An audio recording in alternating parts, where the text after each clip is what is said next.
Most people never think about what's above their heads at night. The attic is just insulation, old boxes, maybe a few forgotten memories. But sometimes, the space above your ceiling isn't as empty as you believe. Sometimes, it's listening. The 3 stories you're about to hear are 100% true, verified through public records and witness accounts. Names may be changed to protect privacy, but the events themselves are completely real. Before we begin, take a second to like this video. Your like helps this story reach more horror lovers like you. And comment where you're watching from. You're part of my horror family. I want to know where my family's watching from. Also, tell me which story hits you the hardest. And if you haven't already, subscribe. Your support fuels this channel to bring you even more terrifying true stories. I moved to the Appalachian Mountains because I thought quiet would help me think. The rental house sat outside a place called Clay Hollow, about 20 minutes off a 2-lane road that curved along the ridges like a loose thread. It wasn't much, just a narrow 2-bedroom house with peeling white paint and a sagging porch that smelled like wet wood and mildew. The landlord said it used to belong to his aunt. He handed me the keys in a gas station parking lot and told me the attic was good for storage, but watch your step up there. The first night, fog rolled down from the ridge behind the house and swallowed the yard. The trees stood black and thin against gray, and the only sound was the distant rush of a creek somewhere below the slope. No traffic, no neighbors close enough to see lights in their windows. Just insects digging in the weeds and the occasional bark of something feral and far off. I liked it at first.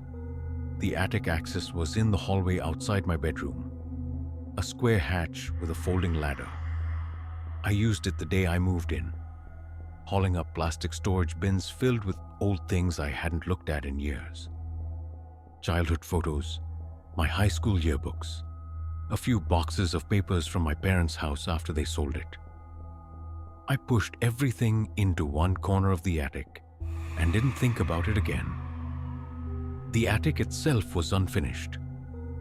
Raw beams, pale insulation spread thick across the floor, like packed snow. It smelled like dust and something older, almost sour. The wood creaked under my weight, but it felt sturdy enough. The first time I heard the footsteps, it was close to midnight. I was lying in bed with the windows cracked open, listening to the wind comb through the trees. Then, directly above me, there was a soft compression sound. Not a crack or a pop, something slower. A careful shift. Another. It was faint but deliberate, like someone placing their weight cautiously. I held my breath. The sound stopped immediately. I waited, counting my heartbeat in the dark. After a full minute, nothing else came. Eventually, I told myself it was the house settling. Old beams adjusting to cooler air. That's what houses do in the mountains. Expand, shrink, complain. But it happened again the next night, and the next. Always above my bedroom, always slow, and always stopping the second I went still. I began testing it. One night, I pretended to turn over loudly in bed. I coughed on purpose. A minute later, the soft press of insulation came again, 3 distinct steps. I froze. Silence. The pattern was too clean to ignore. On the 4th day, I decided to check the attic in daylight. I told myself I was being dramatic, that I'd laugh once I saw nothing up there. The ladder unfolded with a metallic sigh. Dust drifted down in the beam of afternoon light. When I climbed up, the air felt heavier than I remembered. At first glance, everything looked the same. My boxes were still stacked in the far corner, The insulation lay smooth and pale across the floor. Then I saw it. A narrow path ran through the insulation from the center of the attic toward the eaves directly above my bedroom. The fluffy surface had been compressed into a shallow track, 2 feet wide, stretching in a slightly uneven line. It looked like someone had crawled or stepped carefully along it. I knelt down and pressed my hand into the insulation beside it. It rose back slowly. The path didn't. It had weight in it. I felt my stomach tighten. I followed the track to the far corner where I'd stored my boxes. They hadn't been opened, but one had shifted slightly out of alignment with the others. Just enough to notice if you were looking. I stayed up there longer than I should have, listening. The house groaned in the afternoon heat, but nothing moved. When I climbed down, I locked every window and checked both doors twice. That night, I slept with the bedroom light on. The footsteps came again around 1:30 a.m. Soft, measured, above my head. I didn't test it this time. I didn't move at all. And for the first time, the steps didn't stop immediately. They continued, slow and patient, crossing from one side of the ceiling to the other, before fading into stillness. The next morning, my hands were shaking when I pulled down the ladder again. The attic looked untouched. The narrow path through the insulation was gone, smoothed over completely. But my storage boxes weren't in the corner anymore. They were stacked neatly beside the attic hatch. And on top of them, arranged carefully, almost deliberately, were 3 framed photos from my childhood. I was in awe of them, smiling, as if someone had taken the time to choose them. I don't remember bringing those photos up in frames. I'm sure of that. The pictures had been in sealed plastic bins, wrapped in newspaper, tucked between old yearbooks. I hadn't opened those containers in years. But there they were, balanced upright against the wall beside the attic ladder, angled so they'd be the first thing I'd see climbing up. In one, I'm 8 years old, standing in front of my parents' old house in Boone County. In another, I'm 12, sitting on a dock with my father's hand resting on my shoulder. The third is just me, taken candidly through a car window, looking out at something I can't remember. I stared at them long enough for my knees to start aching on the attic floor. There was no sign of forced entry anywhere in the house. The windows were still locked. The back door still stuck the way it always did. I walked the perimeter outside, boots sinking into mud from the previous night's rain. No footprints, just deer tracks near the tree line. The attic path was gone again. Insulation fluffed and level like untouched snow. I started wondering if I'd imagined the first track.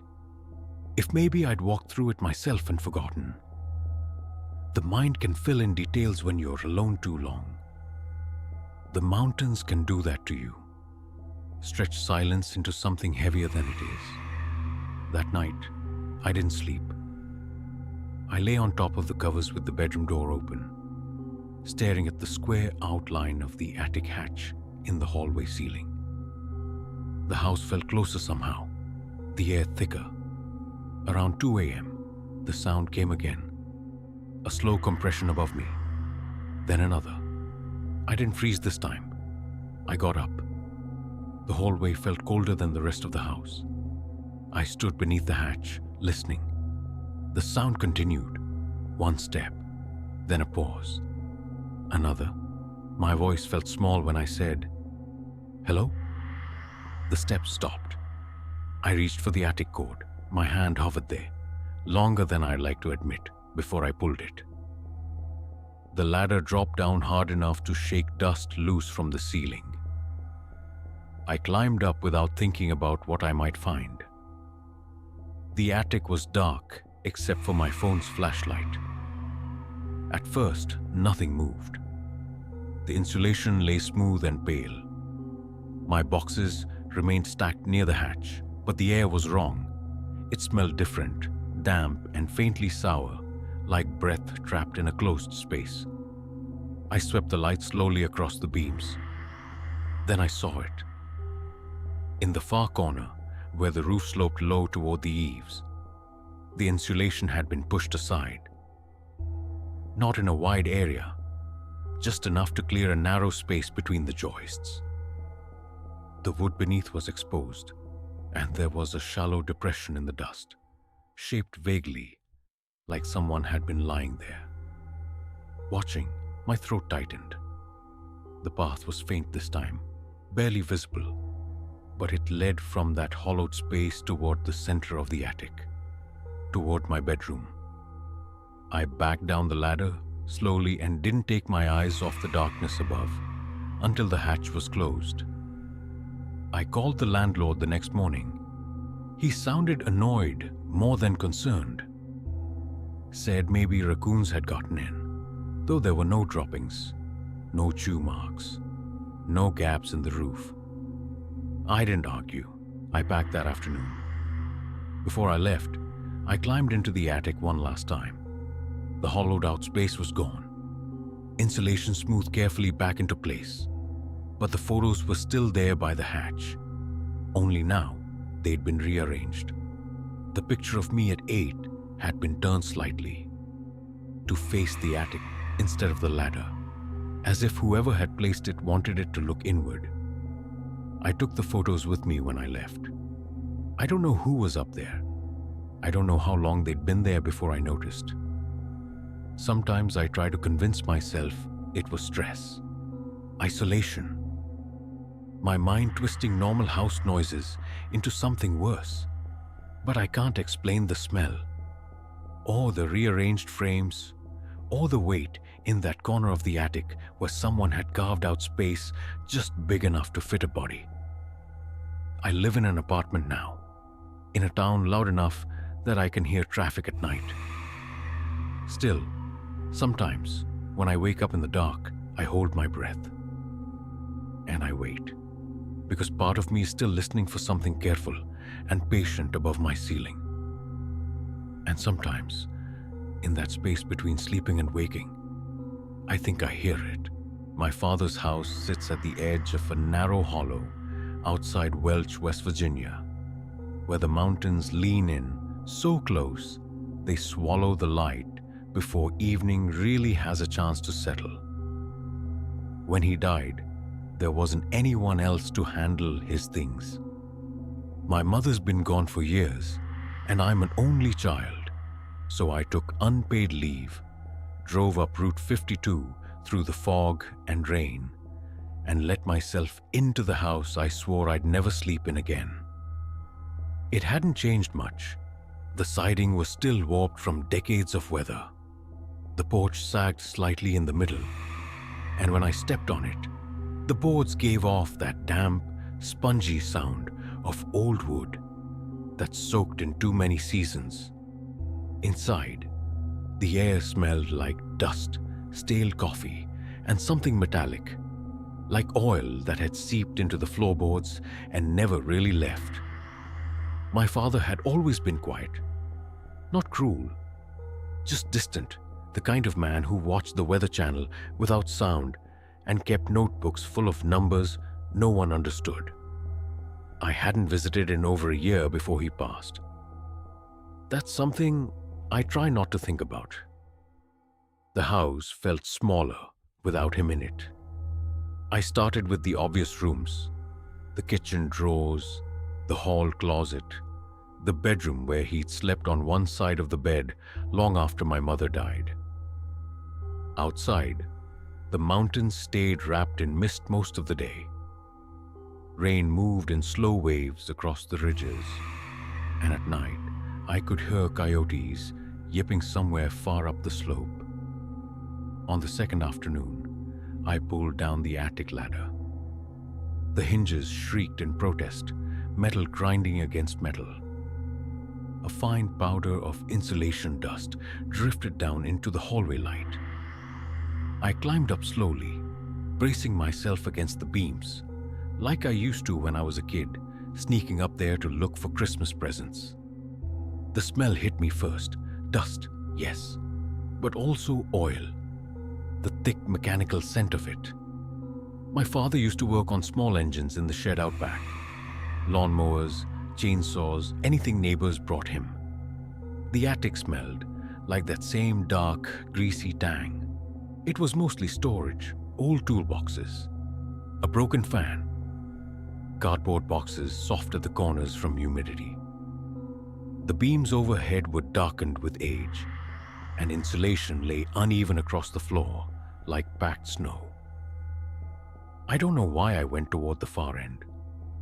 Maybe because it felt slightly more disturbed than the rest. Maybe because something in me was already uneasy. Behind one of the support beams, tucked almost flush against the roofline, I found a small spiral notebook.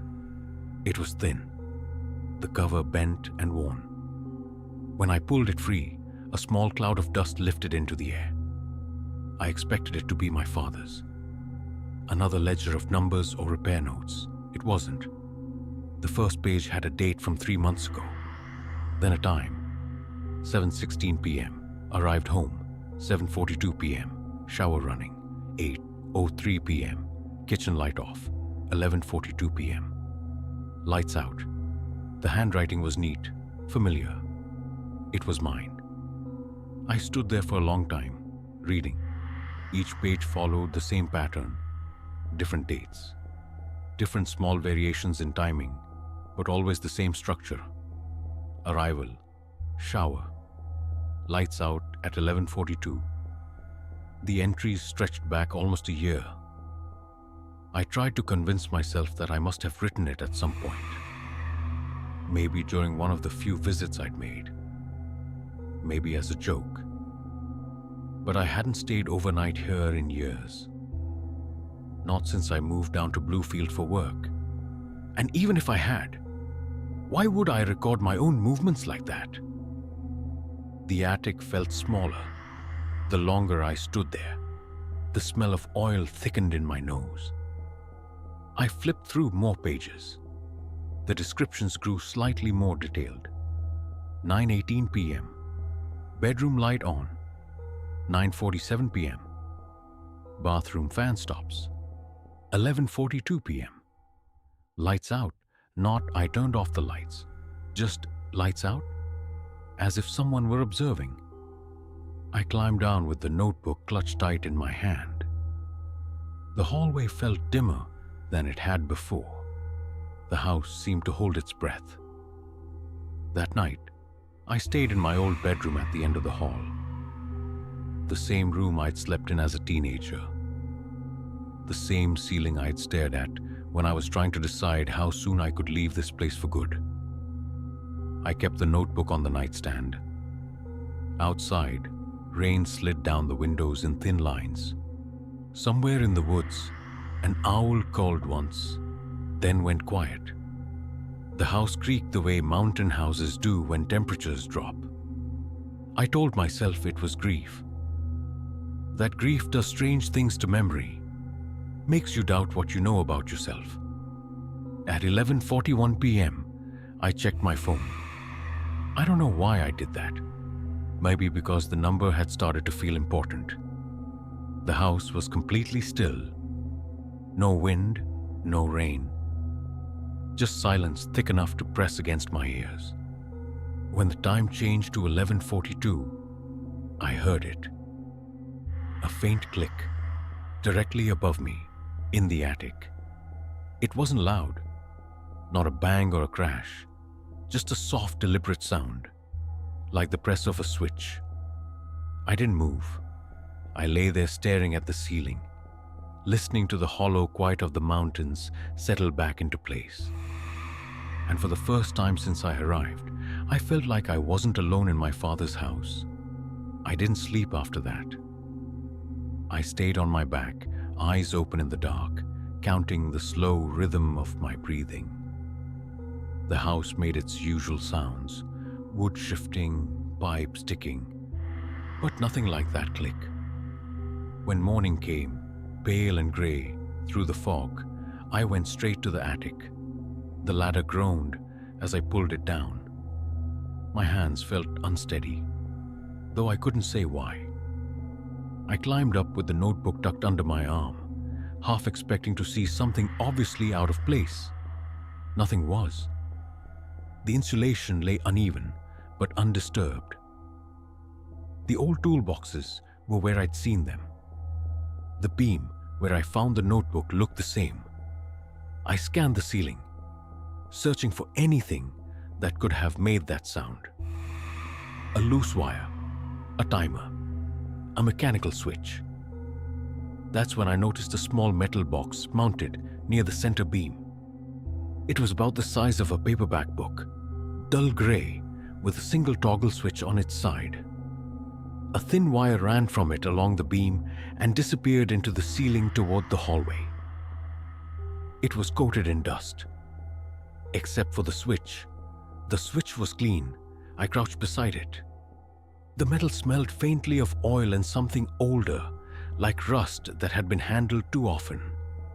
There was no label, no markings. I reached out and touched the toggle. It was warm, not hot, just warmer than the surrounding air. A tightness crept into my chest. I followed the wire as best I could, crawling carefully over the beams. It ran toward the attic hatch and down into the space above the hallway light fixture.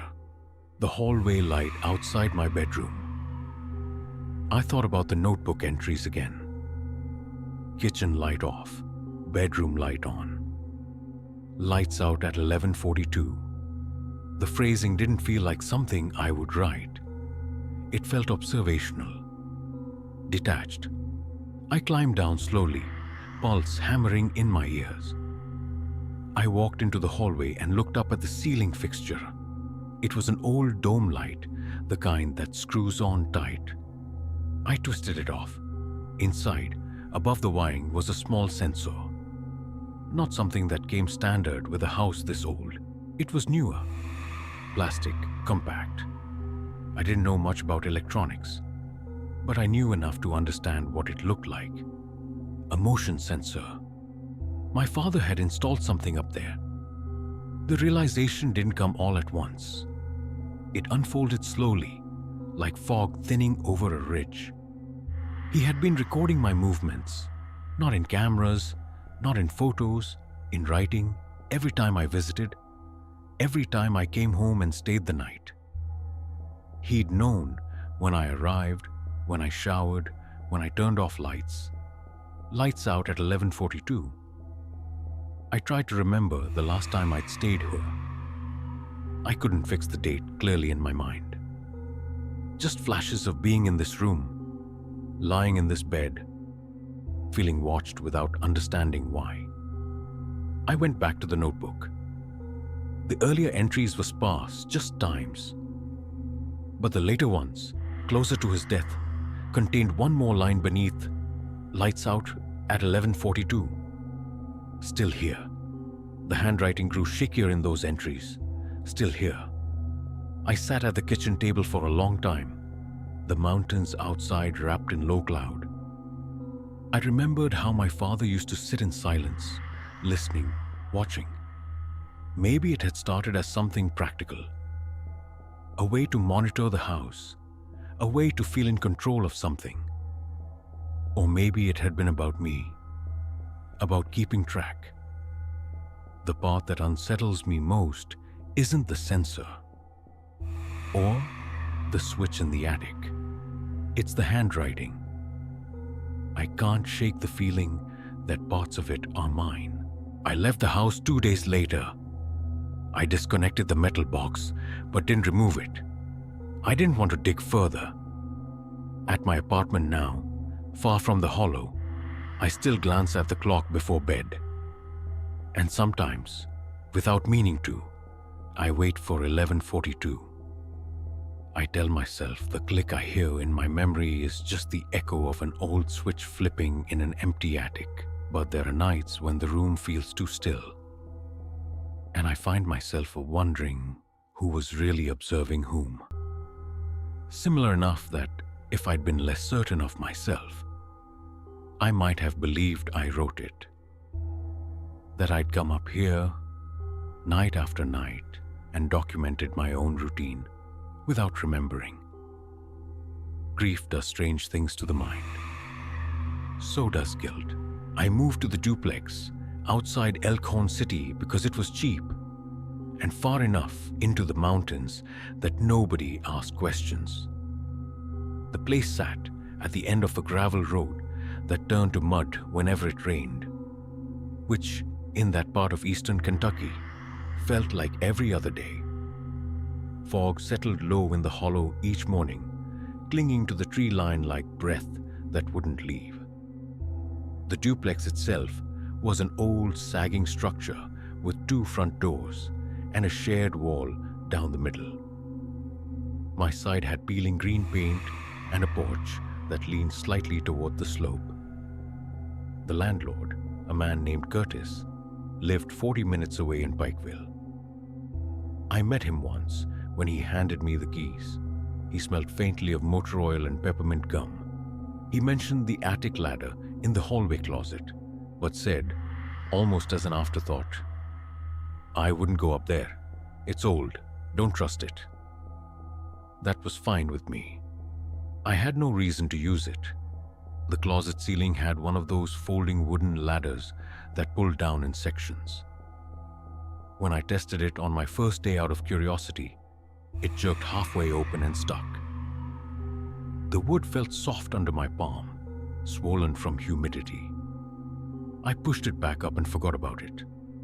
The house made constant low noises at night, wind slipping through warped siding, the distant bark of dogs echoing off the ridges. Occasionally, something heavy moving through brush beyond the yard, probably deer. The shared wall on the other side of the duplex was empty. Curtis said the other unit hadn't been rented in over a year. That kind of quiet does something to you. It stretches. After about 3 weeks, I got used to it. Then, one Thursday evening, my phone buzzed with a text from Curtis. "You been going up in the attic?" I stared at the message longer than I should have. "No," I typed back. "Why?" A few minutes passed, then another text came through. "Because there's been light up there." I actually laughed when I read that. I assumed he meant from outside, maybe moonlight through the crawl vent. I told him I hadn't touched the ladder since I moved in. Another pause. Then he sent a photo. It was taken from outside the house, angled upward toward one of the small rectangular crawl vents just below the roof line. The vent was metal, rusted around the edges. Behind it, faint but visible, was a yellowish glow. The timestamp in the corner read 2:07 a.m. My stomach tightened. I texted back immediately. "That's not me." Curtis responded with a single line. "You sure?"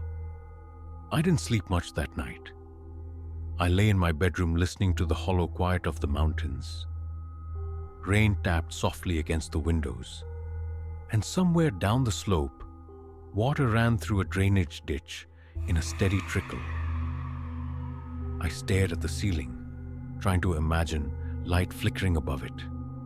There was no attic access in my bedroom, only in the hallway closet, and I hadn't opened it. Around 1:50 a.m., I found myself watching the clock. I told myself I was being ridiculous. At 2:03, I thought I heard something faint overhead. Not footsteps, not scraping, just a subtle shift. I held my breath. The house settled back into silence. The next morning, I stood outside and looked up at the crawl vent Curtis had photographed. It was small, maybe 8 inches across.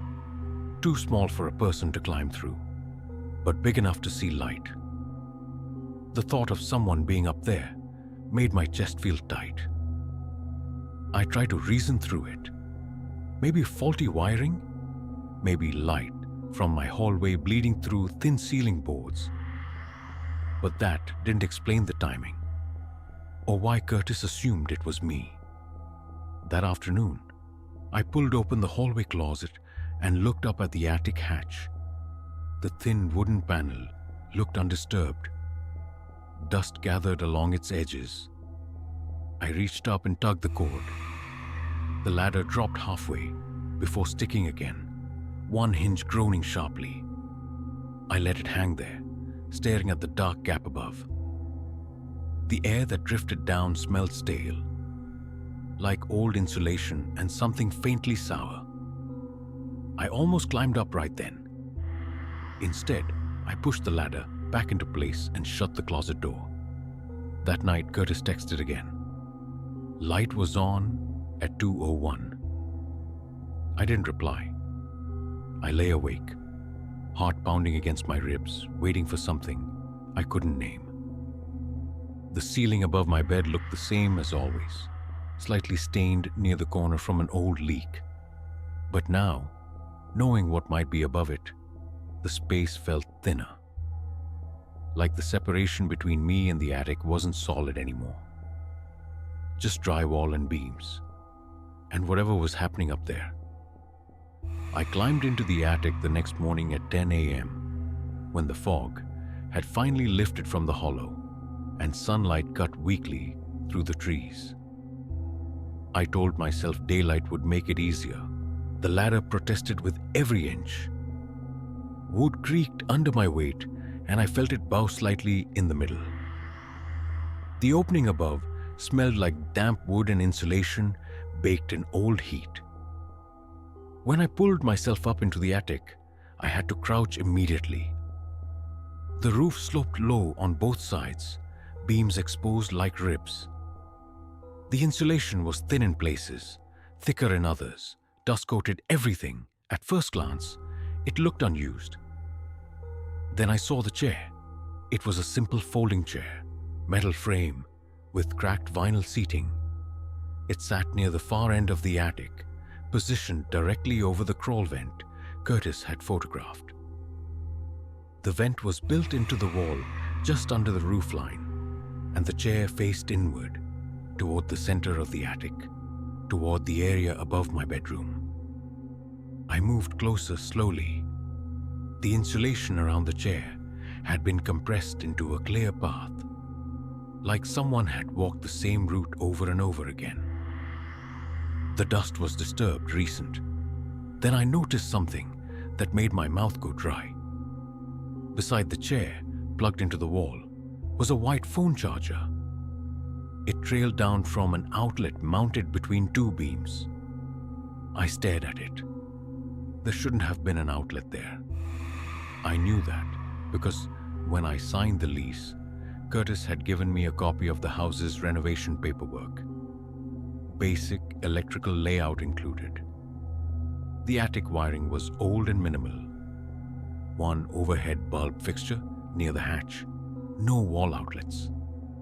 But this outlet looked newer.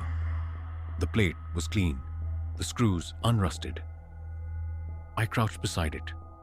The charger cord felt warm. I followed it with my eyes and found the phone lying on the floor next to the chair. It was face down. My hands trembled as I reached for it. The screen was black at first. Then when I lifted it, it lit up. The lock screen showed a time. 10:14 a.m. No passcode, no notifications, just a blank background. I turned it over in my hands, searching for some clue. The wallpaper was a default image, gray and empty. No photos visible without unlocking it. I didn't try. Instead, I sat back on my heels and looked around the attic more carefully. The chair wasn't random. It was positioned precisely above the area where my bed sat downstairs. I could picture it clearly. The alignment almost exact. If someone sat there at night, they'd be directly over me, listening, watching through the vent. I leaned toward the crawl vent and peered through the slats. Below, through layers of shadow, I could see the top edge of my bedroom wall, the faint outline of my ceiling fan, The vent provided a narrow but clear line of sight. My breathing grew shallow. I thought about the nights I'd lain awake, the faint shifts overhead, the light flickering. I thought about Curtis texting me, asking why I'd been going up there. And I realized something else. Curtis had to know about this outlet. He owned the property. I climbed down from the attic slowly, phone still in my hand. I didn't call him. I didn't confront him. Instead, I packed a bag. By the time dusk settled into the hollow again, I was driving back toward the highway, mud splashing against the sides of my car. Fog began to creep down from the ridges, swallowing the duplex behind me. I kept the phone. It's still in a drawer in my apartment in Lexington. Sometimes I take it out and hold it, trying to decide whether to turn it on again, whether to scroll through whatever might be inside. I haven't, because part of me is afraid I'll find photos taken through that vent. Or worse, nothing at all. Just an empty phone placed there to make me question my memory. Curtis never texted again after I left, and I still don't know if he thought it was me going into the attic, or if he needed me to believe that.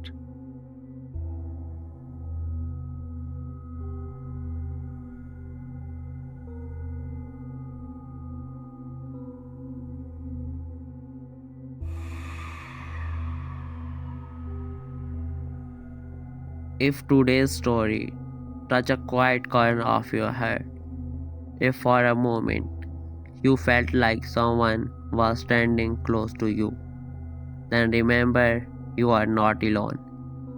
To hear more terrifying whisper in the depth of the night, subscribe to our channel Night Mare Whisper, because every story is not just about fear, it leaves behind a feeling. Thanks for watching. And one more thing, we'll meet again tomorrow night when the darkness has grown a little deeper.